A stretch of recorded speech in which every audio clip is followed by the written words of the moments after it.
Hi everyone, welcome back to Encounter Encouragement. Today is Wisdom Wednesday.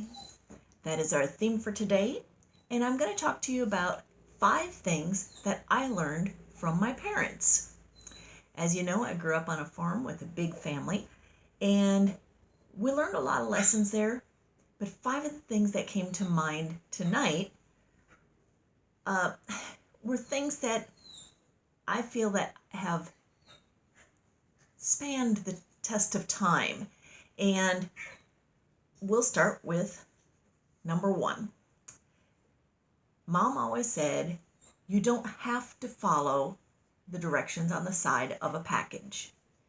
Now, her big example would have been chocolate milk. We would get Nesquik and we would want to mix it in with the milk, and it said, maybe, 3 tablespoons or 4 tablespoons, whatever it said.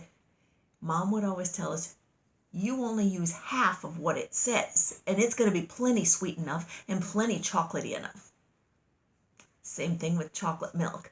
If we ever, which was very rarely, had chocolate milk in a bottle or in a little carton, whatever it was, we had to mix it with our own white milk.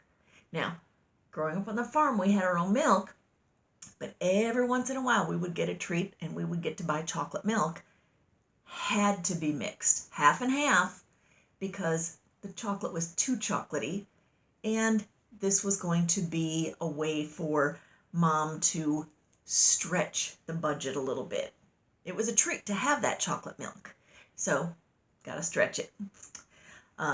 Another thing would be like if we were making sweets or lemonade or anything like that, you only use half of what it says on that label. You don't need that much sugar.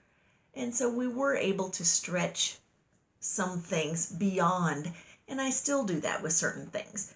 I buy a certain brand of iced tea every now and then, and it is so delicious, but I can drink that down real fast. So I also notice that if I mix it with water, it's not as sweet and it's not as strong, and I actually like the taste better anyway. So I still do it now in my adult life. A second thing I learned from Mom was keep your money neat and in order. Save for what you want. Now, Mom did a great example of this, and it wasn't always in the best way. She would hide money and put it away and tuck it somewhere. She desperately wanted a garage closer to the house than the big shed. So she saved and hid money and tucked it away. And finally, shortly before my college graduation, she had a 3-car garage built. Now, surprisingly enough, when we had my college graduation party, it was not finished, and so there was no cement in it whatsoever yet. It was an open shed, basically, with a beautiful sand floor.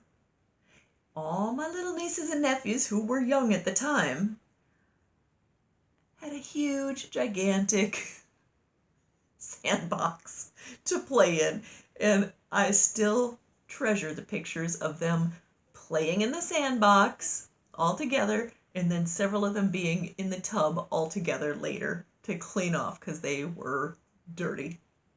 But it was fun. So she saved and was able to build up a savings enough for what she wanted. Number 3, I learned from Dad, work hard. A job worth doing is worth doing right. So Dad always took pride in his work. He was a very prideful man, and he took pride in his work. One thing that I remember that is a story that still makes me laugh is we had these neighbors. They were elderly bachelors, and they were little short guys, and we called them the gingerbread boys because they looked like gingerbread men. And so they had asked Dad to plant or something. I think it was plant some crop for them, whatever. And when they went to disc or whatever it was that they were trying to get the weeds out later, they found that they had a really hard time doing it because Dad was so meticulous and so prideful in his work that he planted those rows so straight they couldn't follow them. They were used to having rows that went back and forth, and they couldn't follow the rows, so they were getting mad because Dad had such a high work standard.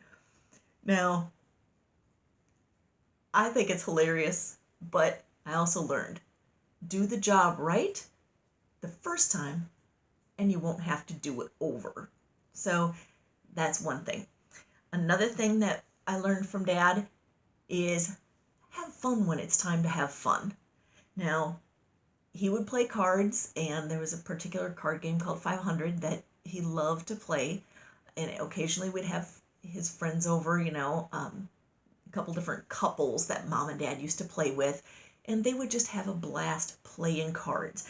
Now, they were never drinkers really, so we didn't really have that influence, but they had good, clean fun. Along with that, Dad would always tell jokes, and he would, tease people, and, oh yeah, a dog bit me right here, and he'd ask you to come look close, right behind my ear, and then he'd go, "Wurr!" and pretend he was the dog, so he would scare people like that. And then he would, play ball games with us and such, and we just learned that we should enjoy our day off. And by day off, I do mean day off, because we worked 6 days a week, and we still had to do our chores on Sunday, the essential chores, but generally speaking, after church, we were able to, enjoy the rest of our afternoon until milking at night. So, speaking of Sunday, another thing that I did learn was to always be faithful to church, and especially be faithful to your tithing. Now, Dad knew the principle of tithing. You give 10% back to God, and He is going to bless you with more. Well, he didn't always do it for the right reasons, I think. I can't judge him, but I don't believe that he did it for the right reasons always. I think it was for personal gain, but the principle still works.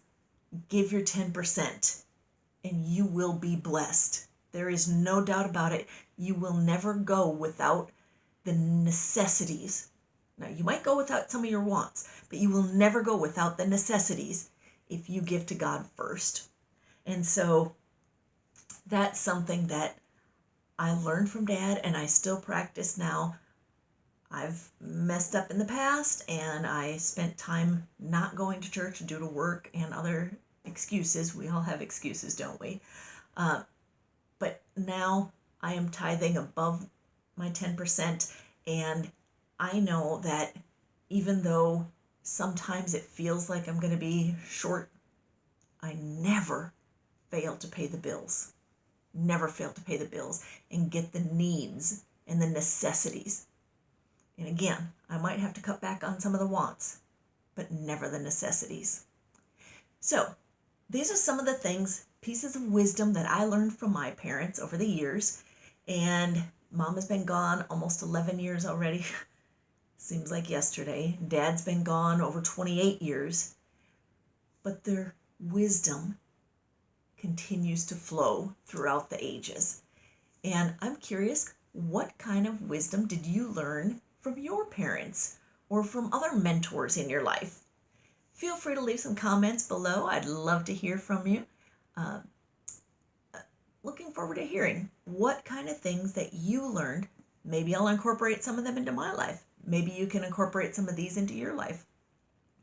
In the meantime, I look forward to seeing you again soon, and I pray that you have a very, very blessed Wednesday. Thanks, y'all.